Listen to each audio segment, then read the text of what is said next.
One exercise, kind of a simple one, is just thinking, what is the next step you want to take? What do you want? And then asking yourself why. And asking yourself why, what's important about that, until you get to because it makes me happy or because it's makes me feel good. Yeah. You know, before you ask what do I want to do or what do I want in my career, you got to ask yourself, what do I want?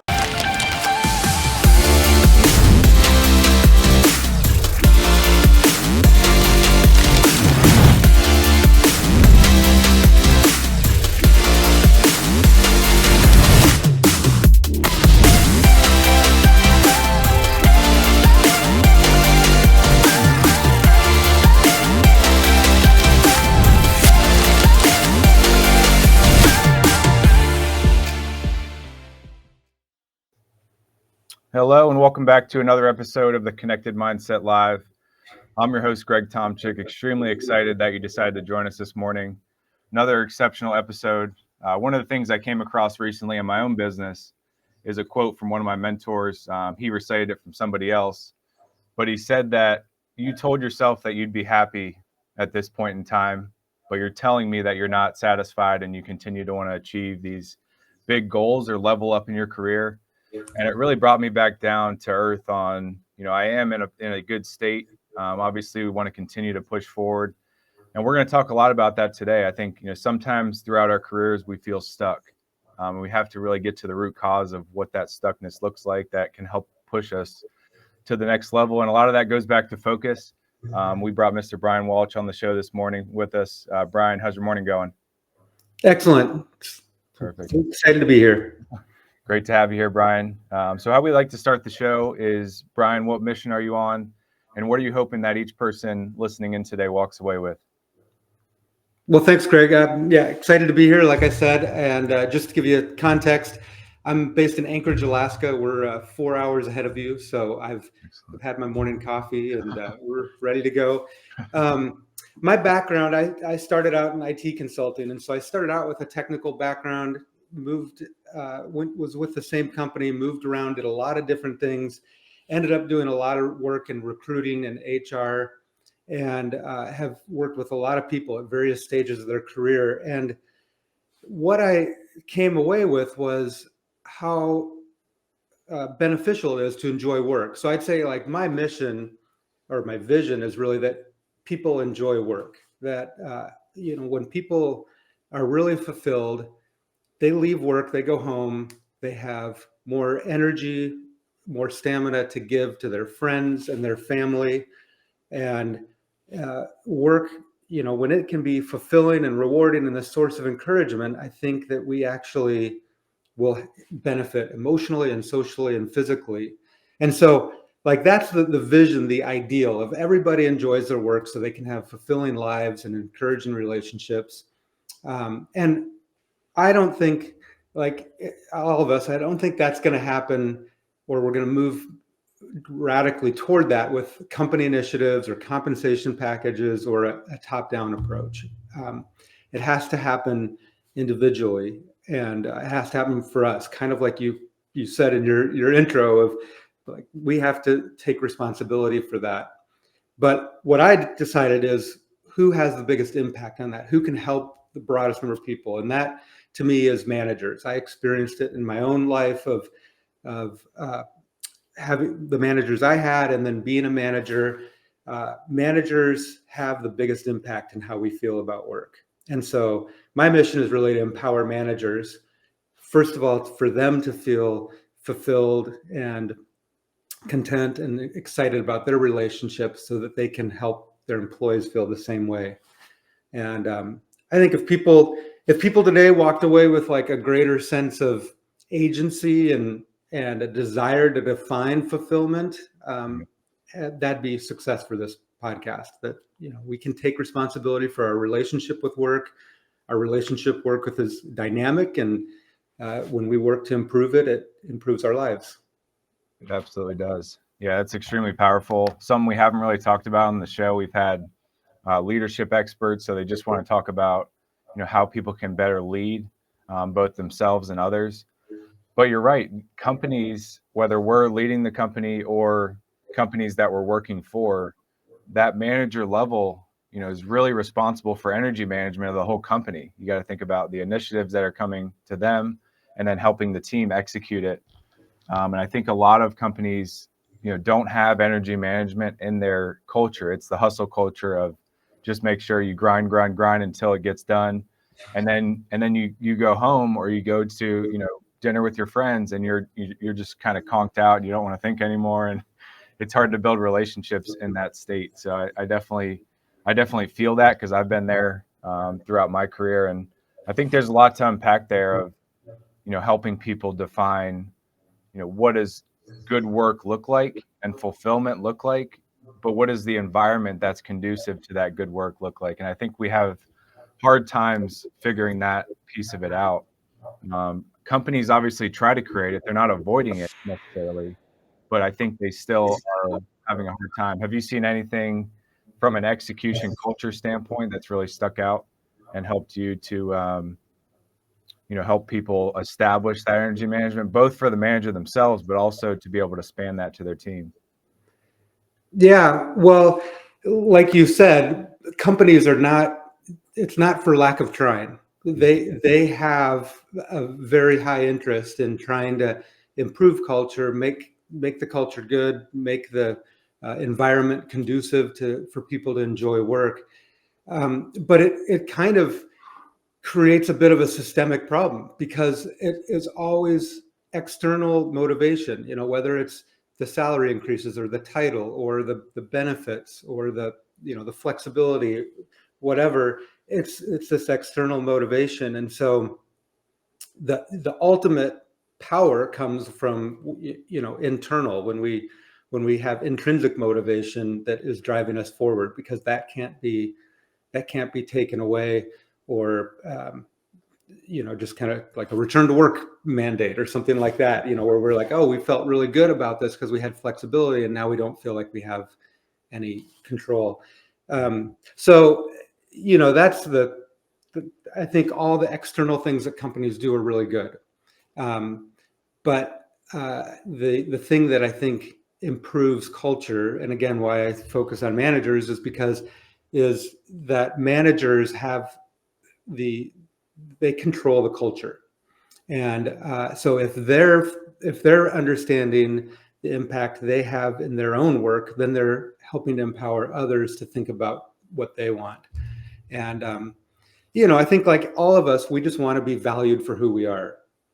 And so that would be the mentality that I think can really impact change.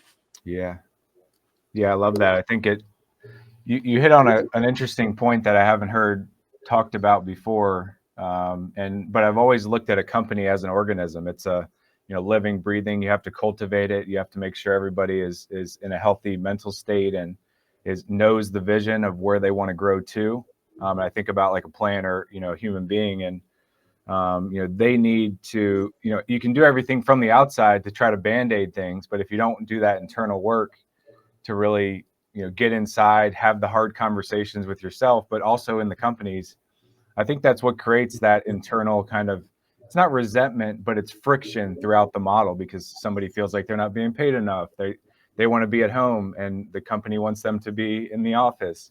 There's so many of those situations that just happen in companies where the friction just gets, faster and faster and more heated up, and then somebody just quits or it gets fired, or and it's a revolving loop of, oh, we're going to get a new person. How much friction can we hold away? So it's always that nervous system of the company holding on and saying, we can't say this to this person because that might create more friction. So it's kind of everybody, in my opinion, and what I see in companies a lot of times is they're kind of holding their tongue, or they're siloing to try to reduce friction. And I think that's really no way to operate. And like you said, the manager, the person overseeing execution, or the person that's guiding some of those visions to execute, is such a key piece to kind of bring the pieces together and be cohesive as a culture. But I think a lot of people think and put that on the the CEO or the person that's casting the vision, and they don't really focus enough on who's actually going to execute that, because that's where the friction probably starts. So Yeah. Well, and you're exactly right when it's like things kind of build and then all of a sudden somebody pops. And, Yeah. like all of us, I've learned from mistakes I've made and things I've done. And one of the things that happens as you move up in your career, the it becomes easier to kind of keep looking at external factors. You've gone through college or whatever you did to kind of start your career, and nobody was really telling you like this is what you should do. You kind of had to figure it out. You were motivated, you were inspired, you liked it, but then you start falling into the, again, it's not casted as an evil system, but you fall into the system of like, oh, I need a promotion, I need this thing, and it becomes more and more external things you're chasing. And I did this once in my career. I just, it was like all of a sudden things weren't working for me. And I'm like, I need out of this role. And, it caused disruption. It wasn't great for my career. It wasn't great for the people around me, but it's because I didn't really have a clear vision of what I was trying to do and what I want to do. I hadn't nurtured that along the way. I just kind of got sucked into the what's next. Well, if I don't know what's next, I don't know that I want to do this, and never asking the question, well, what do I want? What do I want to move forward on? Yeah. And why is that important? Mm-hmm. Yeah, and I think one of the things that gets missed a lot of times that I've seen in bigger and medium-sized companies is managers sometimes get left out of the collaborative sessions of, the vision and the how they're going to execute, and then it just gets put on their plate to some extent, in the traditional structure. And I think, and this may be something that you provide and have, experience, but there should be some type of group exercise, visioning exercise with managers, with people executing, with leadership, so that everybody understands the why behind, the purpose behind why they're doing certain things. And I think sometimes in big bureaucracies, that why and the purpose that people can link their personal vision and purpose to gets lost throughout that translation. And I like to see everybody at every level of the organization, whether it's my team or the people I work with, saying, this is what I want as a person. I want to, be a great salesperson in, this technology. And the company supporting that and linking their vision to some of those goals because they see profitability and revenue in it. And then the people get so much more fired up. I saw that with baseball when we had a similar vision and they knew where I wanted to get to as a pitcher, how I wanted to improve that season, and they put me in situations to do that. It made my, my soul, my heart, everything within me was so into it that it was like almost destined for some type of positive outcome. And I think companies sometimes lose that in their DNA, which is just, it's kind of a spiral to, purposelessness, like where the company is like, all right, we're just here to make money. And Yeah.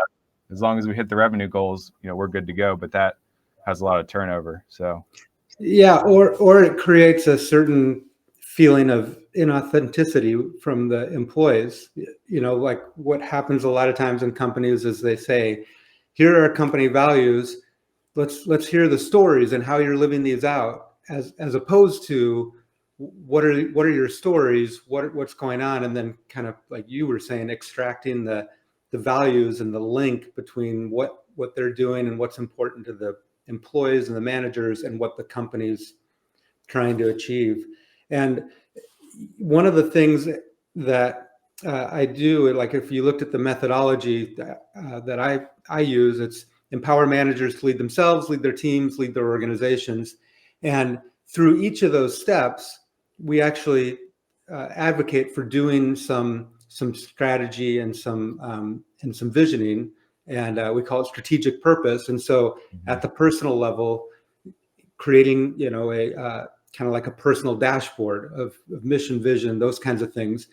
At the team level, doing that at the team level, whether it's a team charter or team vision, and then of course at the company level, strategic plan. But you're doing that routinely, so it's kind of like managers zoom in on their work. They're very detailed, taking that time to kind of zoom out and say, well, what's important here? How do we all fit together, and kind of realigning that. So you're exactly right. It's like coming just from the top down.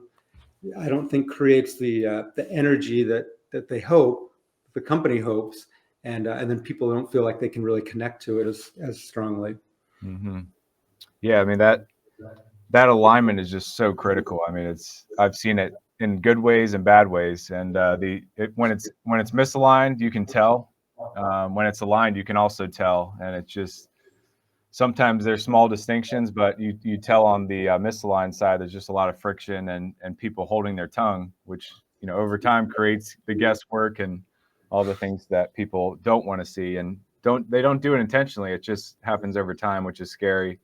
But how do you get folks started? So for the people listening in, they're either in that manager role, they're overseeing folks who they want to empower from that level, or they're just trying to do the personal work to get themselves to be in that position where they can start leading people, guiding people, being somebody that's looked upon to execute. Where do you recommend that folks kind of start that journey and get their strategic plan, strategic purpose kind of more clear than it is today?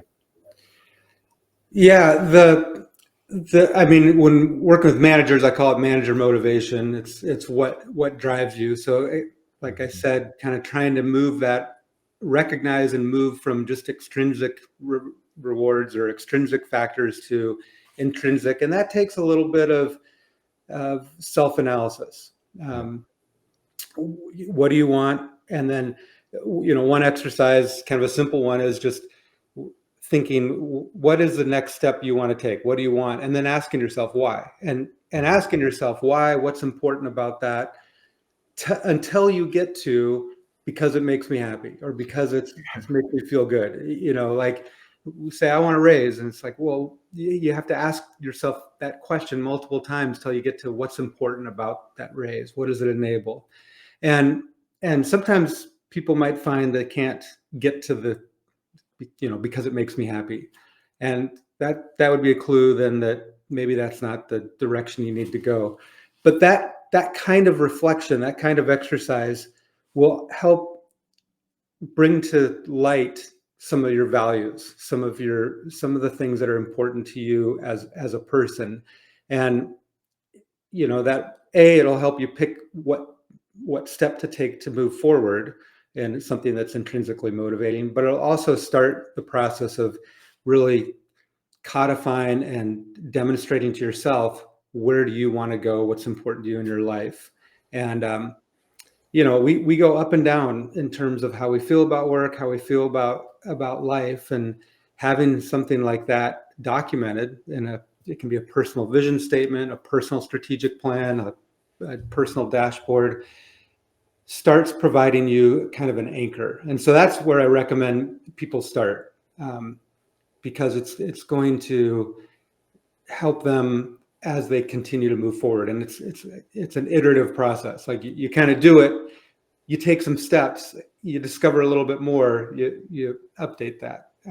So that'd be where I'd say people start. You start with yourself, and that's kind of the shift focus is, before you ask what do I want to do, or what do I want in my career, you got to ask yourself, what do I want? Mm-hmm. Yeah, it's so critical. I think a lot of people start with, what type of work do I want to do to make this type of money, which is going to make me this person, right? This person that has a lot of values and standards, and has nice clothes, or whatever the means is for them. But I think a lot about means, goals, and end goals. And you hit it nail on the head of asking why a few more times than people are already asking. Most of the time it's, I want that new job because it's $100,000 raise. Well, why do you want that extra $100,000? And they're like, well, I want to, buy a car. Why do you want to buy the car?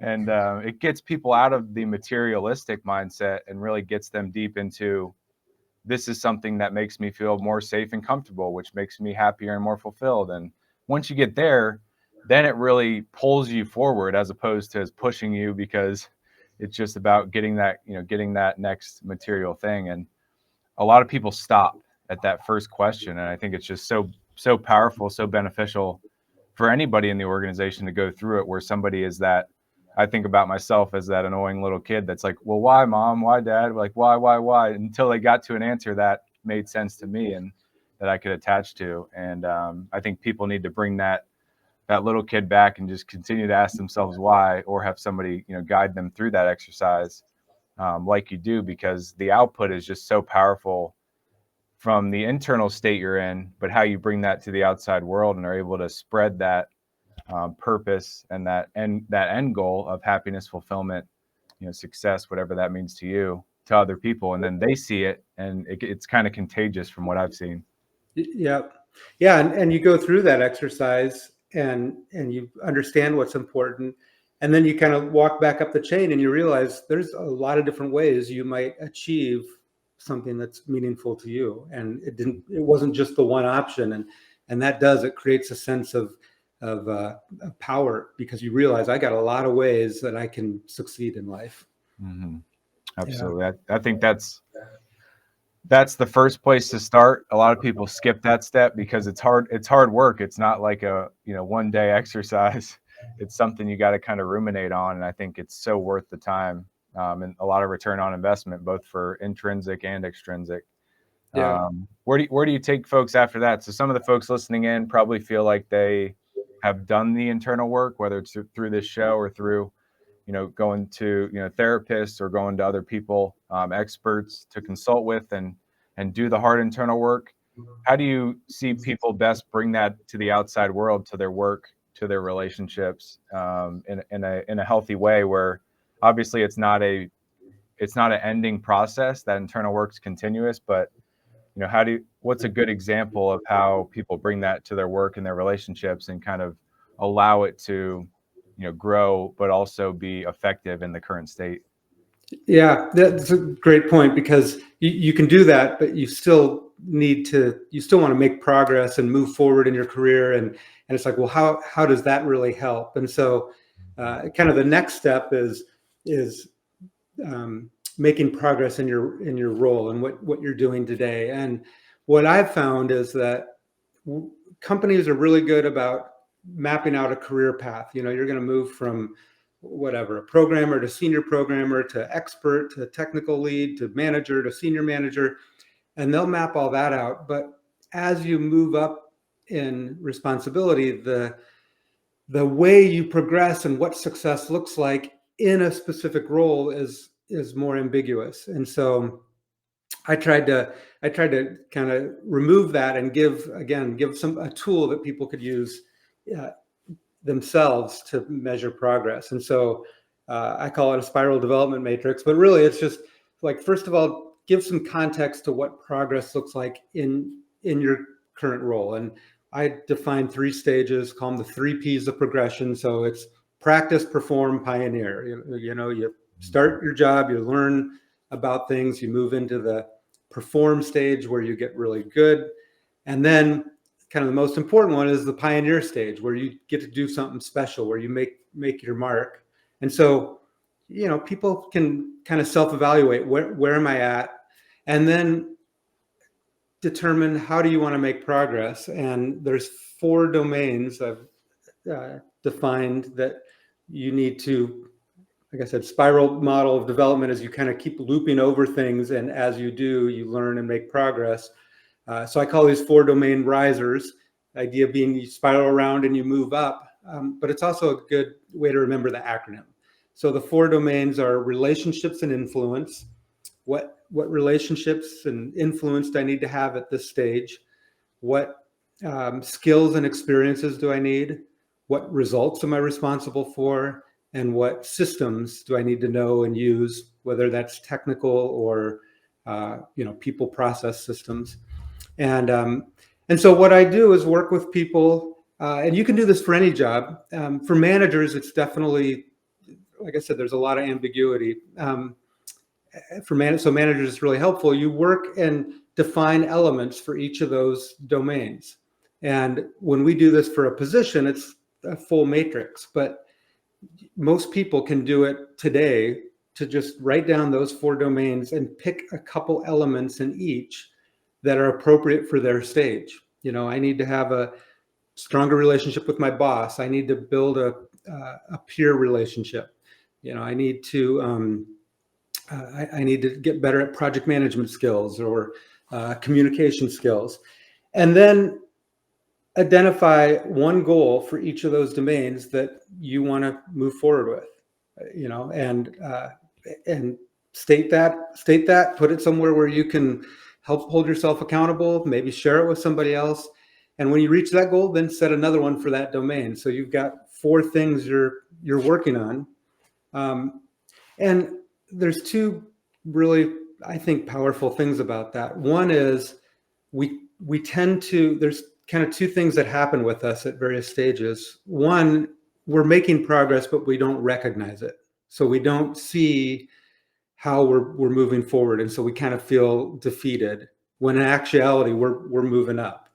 And then the other one is we are stagnant. We're not moving forward. We're not progressing, and we're not really paying attention, but our joy, our fulfillment's going down, our engagement's going down.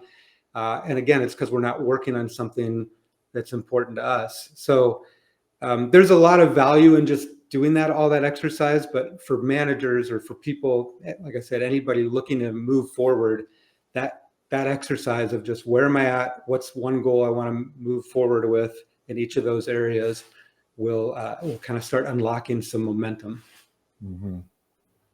Yeah, I love that. I love the spiral anecdote, because that's what most of us are on, but we feel like we're on like a hula hoop or like a matrix, just revolving around, and it's hard to hop out of it. But when you think about it as a spiral, you're adding a skill, you're adding a new piece of knowledge each and every day. And it's, if you have a clear way of getting along that spiral, to your top, and then it continues to improve over time, you'll be surprised at what you can achieve in, a short period of time, and medium and long term as well, which I think is extremely powerful. That's one of the clearest ways I've ever seen it put, where you have you have that progressive model. So the practice, perform, pioneer. And then you have the 4 areas of life to be able to put those in and say, how do I need to practice my relationships and perform them? And then pioneer, because I know who I want to have a relationship with. And I think it makes it so clear. How do folks typically get access to that? I know you've mentioned doing webinars, ebooks, things of that nature. What's the best way for somebody to, during this episode or after, be able to get access to that structure? Yeah, well, I do a weekly email, and so a lot of these things I share with that audience as I develop them, or kind of give examples of how to put it into practice. And I am actually starting to do a webinar where we go through that exercise, and try to give them something in the webinar. Like I said, you don't have to develop the entire matrix for your position, just kind of what's in front of you. So the signing up for my newsletter, and then follow me on LinkedIn, because I'll definitely post and publicize the webinar there, and be doing that. Perfect. This coming year. Yeah, we'll make sure to put the link to the newsletter in the show notes, as well as the link to your LinkedIn as well, so people can access those. I can see extreme value from those, just kind of going through that exercise and mapping and helping, company leaders also, try to map out job descriptions a little bit better. Because I think early on in my career, and I saw this from senior folks, they were on a role chase. They were just chasing a role, even if their responsibilities didn't change. And that didn't change their motivations in the company. It was just a new role that made them feel good for, a week, 2 weeks, 3 weeks, because now they were the director of something or the vice president of something. But when it came down to it, that excitement subsided, because it was the same role that they were not happy in to start, but the role change made them feel happy. So I think when we get attached, the company does a better job, as well as the individual, of knowing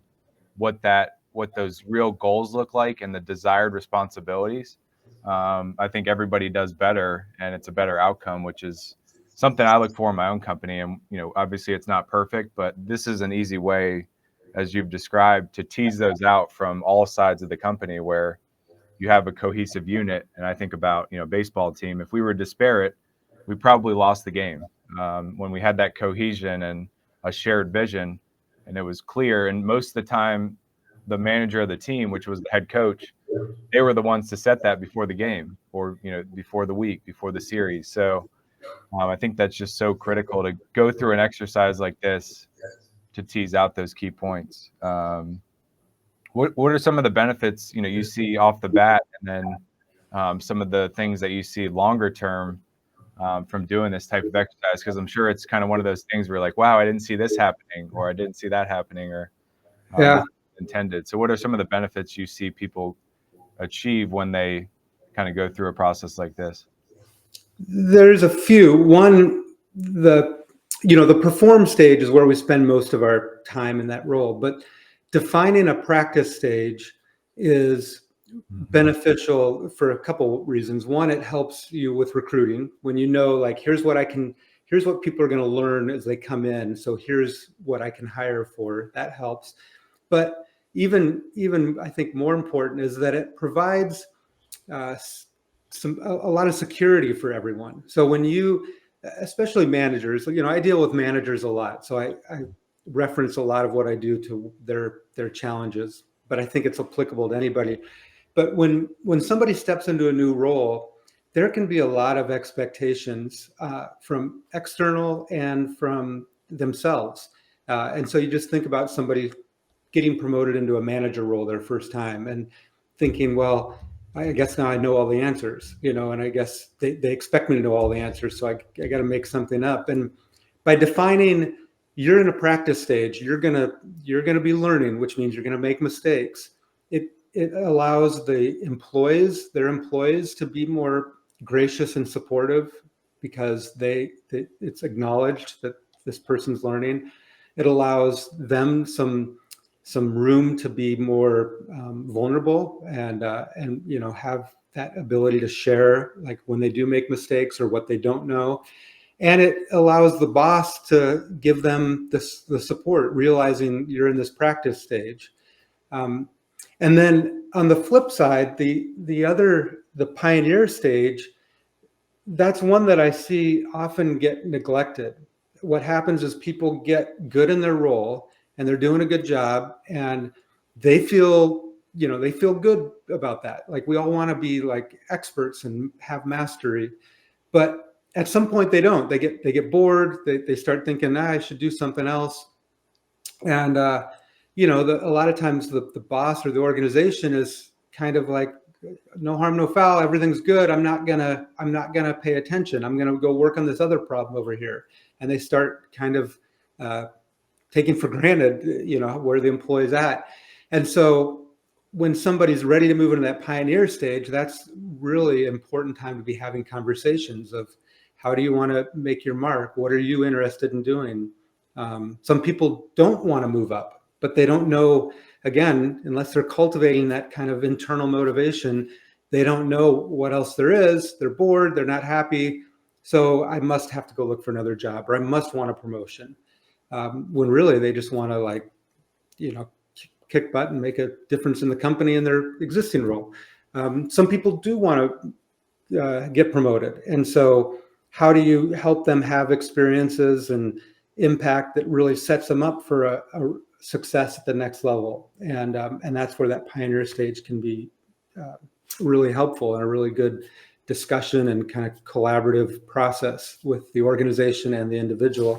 So it's like at the biggest benefit I see is at the two ends. We do a lot of work. I think companies do a lot more work at the perform stage. Like, here's what good performance looks like.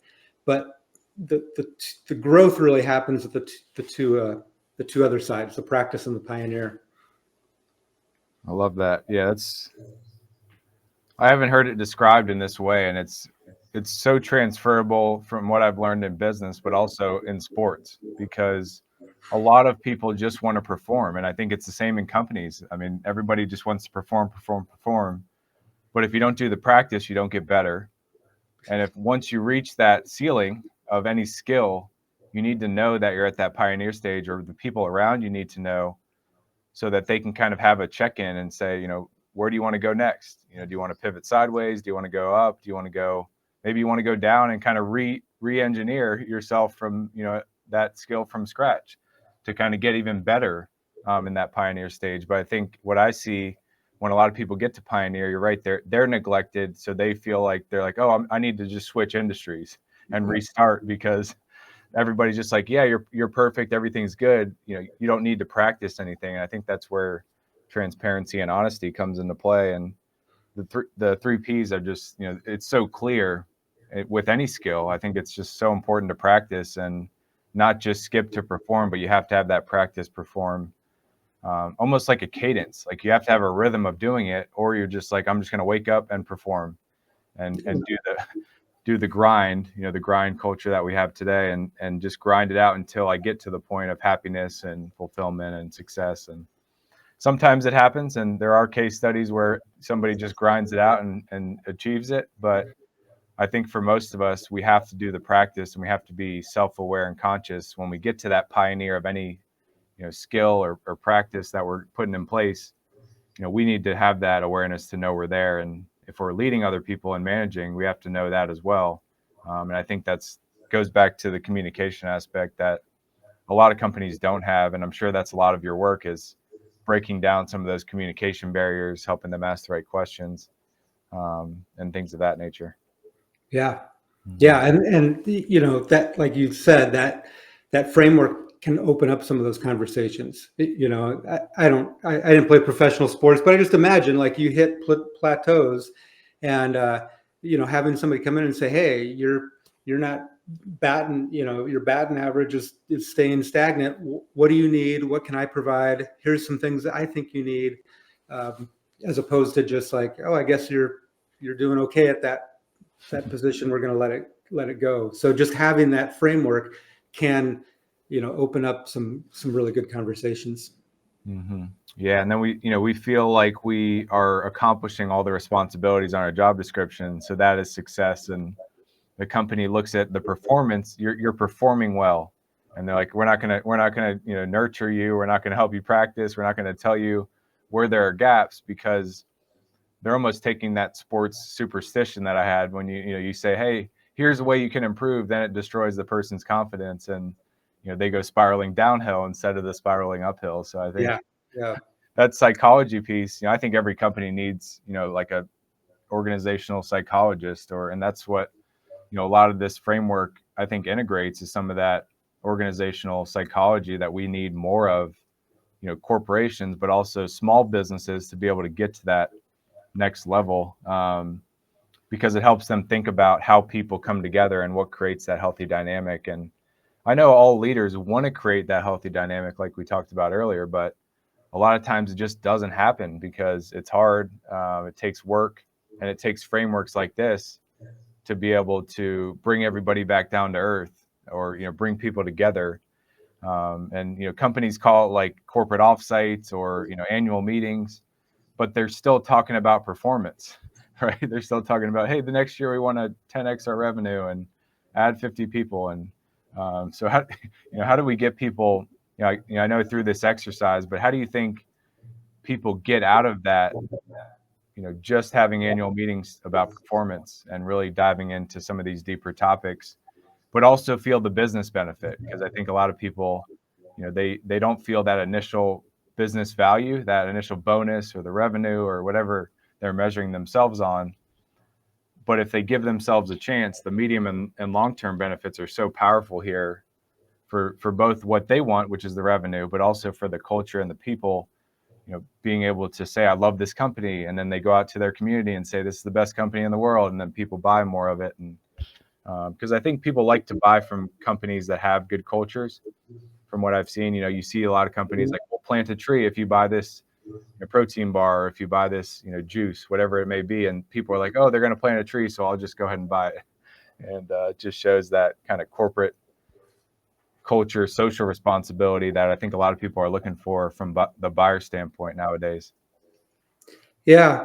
It's, I mean, you know how much we do in like our level of business in terms of personal branding. And that's what, we're trying to create connections with people so they trust us and are willing to work with us.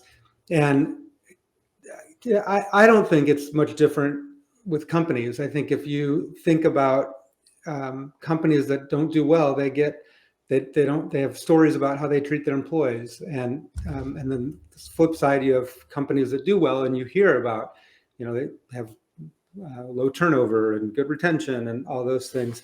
And I feel like I'm a little bit of a broken record, but I'm such an advocate for managers, and I think small companies, like you said, they're really, I would say that would be my passion area. I think small companies have such amazing potential.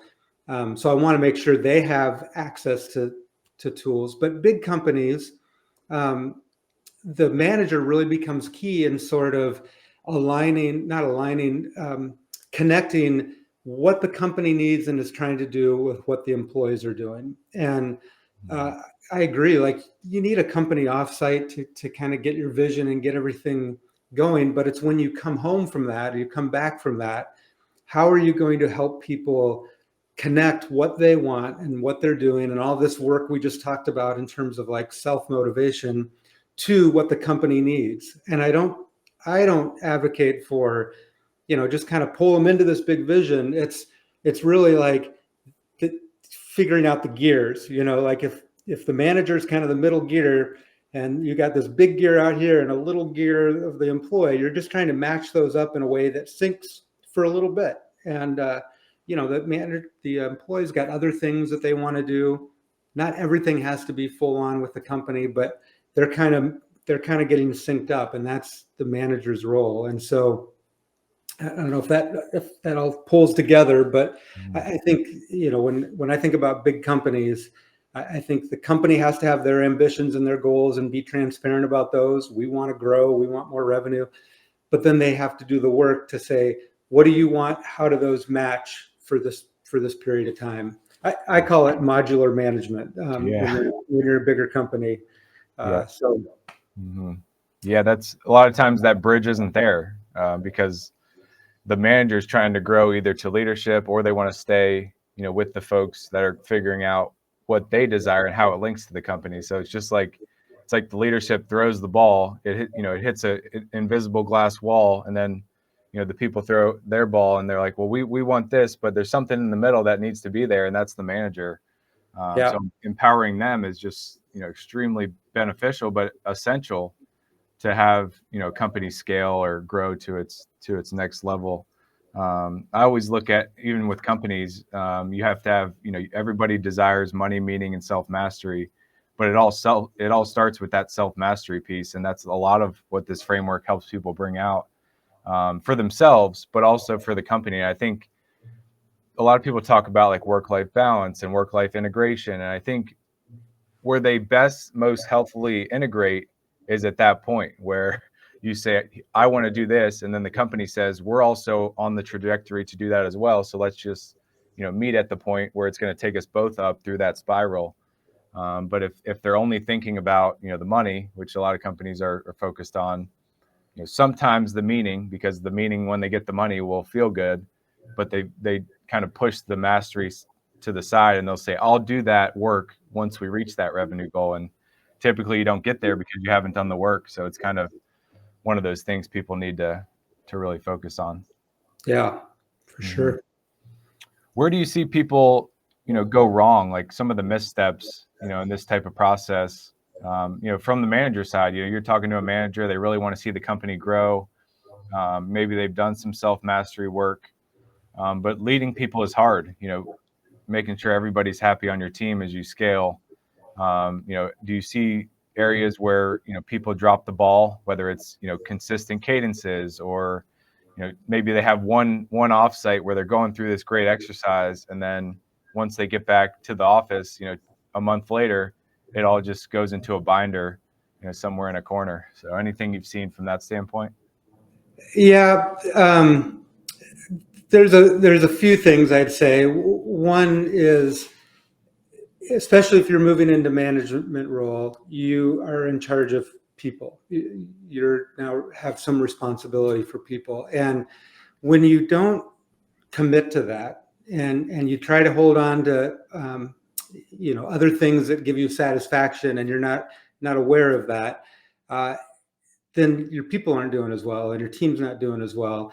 And then that becomes a drag and you kind of spiral down the other way. So that's one where it's, the moving into management is a big commitment, and is going to open up a lot of opportunities, but also bring a lot of challenges that you didn't expect, and both personal challenges and business challenges. And so just being ready for that and have a plan for that. And that kind of relates to the other one, which is not, I guess the mistake is not thinking about what you do kind of from a systematic perspective. Like once you start getting good, you got to start thinking about how can I build these systems.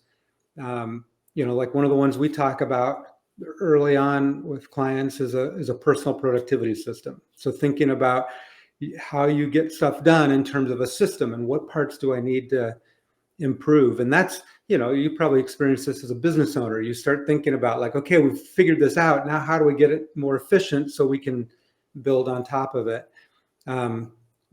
Managers and all of us, as we grow in our careers, we just take on more responsibility. And if we're not thinking about a little bit of how do we systematize some of the things, we're going to get buried, or we're going to plateau. Mm-hmm. Yeah, that's that burnout piece. I think a lot of people have gotten to, and I'm interested in your perspective on how technology plays into all this, because, especially with getting people on the same page, keeping them there, you would think technology has all the positives, because there are a lot of positives from people being able to visit a board from anywhere, on their phone. And they're like, hey, I'm thinking about my personal vision. Here's what the company wants to do. So having that transparency and accessibility, I think technology really enables that. But I'm sure there's also some downsides as well to, using technology in these companies. And now people have more responsibility to manage the systems and the technologies, and, use 10 different tools to operate.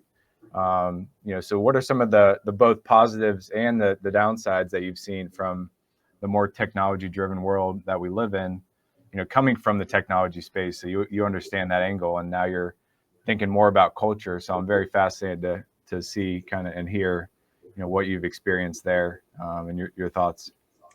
Yeah, well, I love technology. I love the opportunities it opens up. It's funny, like I was just talking to a friend of mine who does a lot of kind of traveling up and down the highway for work and stuff. And, and he's got a Starlink, and he's like, it's great. I can be on everywhere I go. And, for some of us, like some people think like, oh, that's awful. I not want to be connected all the time. I'd want to take some time off. And I think both him and I were like, yeah, that's awesome. Like that's great. So, I mean, I have that bias where I think technology is great.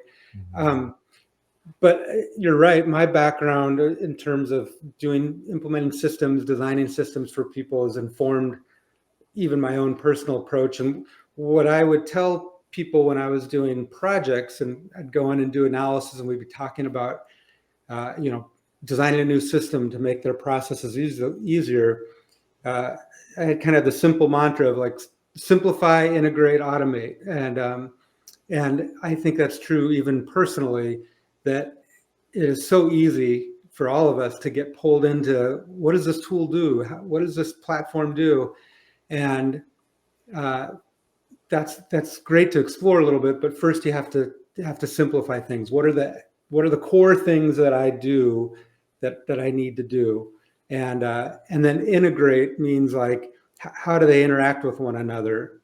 And then automate. Then bring in technology to make it work better. But if you don't have a clear vision of what you're doing, things just become more convoluted and more complex without any purpose. We used to call it in software, you call it accidental complexity. Like there's essential complexity and accidental complexity. Yeah. And so that's my approach. Like I love technology, but don't forget to simplify and kind of how does it work with everything before just diving into implementing new tools or new things. Mm-hmm. Yeah, that's incredible for anybody at any level of a company, because we rush to integrate, we rush to automate, because it's like, all right, we've gotten to this place. Let's go ahead and just integrate a new system that says it'll in the future help us automate it, because we want to get it off our plate. We want less responsibility, more time to do what we really like to do, and then it gets. I like the accidental complexity, because it happens so much in companies where the company starts with this, one or two simple services, but they start adding people in, and just complexity gets added from all angles. And then, you can't even describe what you really do for people to create value. And then it's like, we do everything under the sun, and Whatever you want. Yeah. exactly. And that's incredible, because I think it allows everybody to take a step back and ask themselves, are they creating accidental complexity both in their life and their business? And that goes back to, let's just really simplify things down. What do you do? Why do you do it? How can you do it better? And I think that's that iterative process that we all need. Anything from throughout your career, things you've seen, people listening in today, really want to kind of take away. They've already taken a lot away, but take away some of the life lessons you've learned throughout your work and career, that can help elevate them to their next level as they increase their responsibility or want to get their career to the next step. Any kind of key life lessons that stick out to you today that you feel folks need to hear? I would just say this one. I mean, like, if I look back at decisions that I made that I wish I'd made maybe different, I usually didn't take time to reflect, and then and for me especially, it's write about it. And it sounds really, really simple, maybe not that profound, but when I take a minute to reflect and for me, like I said, write things out, uh, I get a lot more insight. And some of the decisions I made in the past, I wish I had done that. It doesn't take a lot of time, provides you some insight, and helps you have confidence even when the decision doesn't go the way you thought it might. So that's one I try to just remember even now. Like, just take a minute to reflect, write out a little bit, get your thoughts clear, and then you'll have more confidence moving forward. I like that. Yeah, one of the books I read in college was Slow Thinking by Daniel Kahneman, and he talks a lot about the economic side. I was an economics major in college, and when you're going to take a risk, you have to kind of take that pause point. And I use something called a remarkable tablet. It just helps to get your thoughts out of your head, because we get in this mental spiral of this could happen, that could happen. And for a lot of people, if you don't see it visually, I'm a visual learner, then it just gets, your brain kind of attaches to one thing, and then you go do it, and you're like, oh crap, I could have took a little bit more time and made the right decision and got a lot of return on that investment. So I think that's so critical for people to do. And that's both a lesson and an exercise that people can take and kind of implement. We all like action, so I think that's extremely beneficial.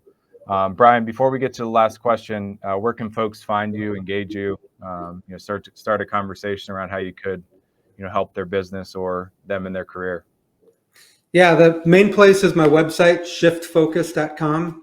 And if you go there, you can sign up for my email that I push out once a week. And then I also have a link there. If you want to talk more, I'd be happy to schedule a call. So you can book a call there with me whenever it's convenient for you. And then I'm on LinkedIn a lot. So excellent. Shiftfocus.com. Yep. We'll make sure all that's in the show notes, and share in the chat here so everybody has access to it. Brian, it's been excellent. This has been an extremely beneficial conversation for me. I know as I'm navigating my career, and all the people listening in are going to get a lot of benefit. I love the integration that you have between things that could benefit your work life as well as your personal life, because they're so connected. We talk a lot about the connected mindset. And if you're operating in a disparate way and things are disjointed, that creates a lot of undesired outcomes, as I would say. And, we all want more favorable outcomes. And I think, and I know what you're putting out in the world is really going to help people create those favorable outcomes, both for themselves and the work that they're doing. So it's so powerful. I want to acknowledge you for that. But to kind of round out the show, what does being connected or connection mean to you today, whether it's personally or professionally? Yeah, I want to thank you for the show, because I like the word connected, and I actually thought a lot deeper about it, even kind of preparing for this. And it reminded me of a game that I've played, like team building game, where you take a ball of string and you pass it to people, and you give them, when you pass it, you give them an encouragement or a compliment. And as you do that, and you hold the string and you do that, you build this web. And it really shows, the connections between people and how you build those connections, and what you can create.